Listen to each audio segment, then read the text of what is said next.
नमस्कार दोस्तों, फिल्मी वार्तालाप में आपका स्वागत है। दोस्तों, भोजपुरी के पावर स्टार पवन सिंह का गाना हरी हरी ओढ़नी बॉलीवुड, हॉलीवुड, टॉलीवुड सबको पीछे छोड़कर ग्लोबल म्यूजिक लिस्ट में नंबर 1 की पोजीशन पर ट्रेंड कर रहा है। जब से रिलीज हुआ है तब से लेकर अभी तक अपना कब्जा बनाए हुए है और इंस्टाग्राम में ये गाना 1 मिलियन रील्स कंप्लीट कर लिया है। दोस्तों, ये एक बहुत बड़ा रिकॉर्ड है जो कि ग्लोबल म्यूजिक लिस्ट में भी नंबर 1 की पोजीशन पे अपना कब्जा बनाए रखना और इंस्टाग्राम पर 1 मिलियन का रिकॉर्ड दर्ज करना इस सब के बस की बात नहीं है।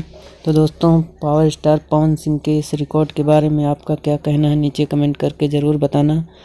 और दूसरी बात करें पुदीना ए हसीना 2 की, तो दोस्तों ये गाना इतना बवाल मचा रहा है कि ये भी यूट्यूब के ट्रेंडिंग लिस्ट में नंबर 1 की पोजीशन पे अपना कब्जा जमाए बैठा है। तो दोस्तों, ये गाना बहुत लाजवाब है, बहुत शानदार है।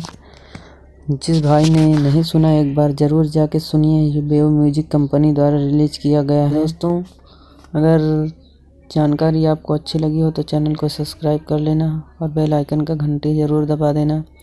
वीडियो अच्छी लगी हो तो लाइक कर देना। जय हिंद, धन्यवाद दोस्तों।